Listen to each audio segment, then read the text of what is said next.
We're expected to hear more from John Furlong today about his latest legal victory. A third and final abuse lawsuit has been dismissed against the face of the 2010 Winter Olympics. This was a very emotional day. I'm not going to make a statement now. I have a family that's waiting to hear from me, my children and grandchildren, so that's where I'm going from here, and I will be prepared and ready to meet and give you my thoughts and feelings tomorrow. A judge blasted Daniel Maurice while throwing out his case against Furlong. Maurice didn't hear it because he didn't show up to court yesterday. He accused Furlong of abuse at a Burns Lake school over 4 decades ago. Furlong's lawyers say Maurice has a history of dishonesty with more than 50 criminal convictions. They say the 55-year-old left them threatening voicemails and sued a teacher at another school for the same thing, a school he allegedly didn't attend. There's many First Nations people that have led really troubled lives. He may well be a victim of a lot of abuse in his life, but this time, as we said in court, it's Mr. Furlong that's the victim and not him.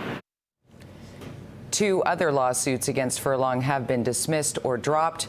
His lawyers say he's been depressed since the allegations came to light and lost out on work opportunities. Meanwhile, Furlong's legal battle with writer Laura Robinson continues over an article containing abuse claims.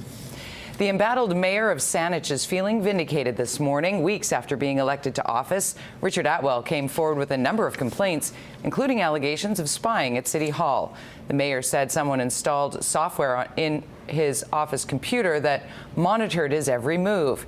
BC's Privacy Commissioner confirms clear violations have been made at City Hall when it comes to spyware. She says the software goes beyond an employer's right to know and goes well beyond protecting the hacking of a computer system. That software logs every keystroke, takes a screenshot every 30 seconds of what employees are doing on their computer. You know, I've got confidence in the staff at Saanich. I work with them every day, but on the topic of this employee monitoring software, the district clearly fell flat on its face. The mayor still has 2 registered complaints regarding police conduct that he feels targeted him directly. While the victim of a vicious sexual assault continues to recover from her injuries, her neighbors are responding to the attack by coming together. A public safety meeting is set to take place tonight. Greg Harper is in Vancouver's Strathcona neighborhood with more. Greg?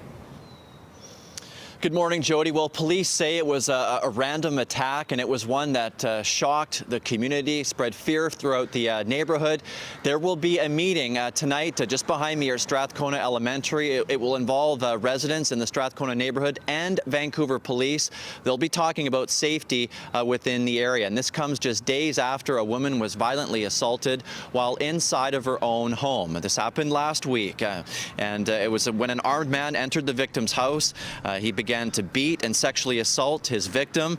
After hearing the screams, a Good Samaritan stepped in to help, which eventually led to the arrest of a 25-year-old man.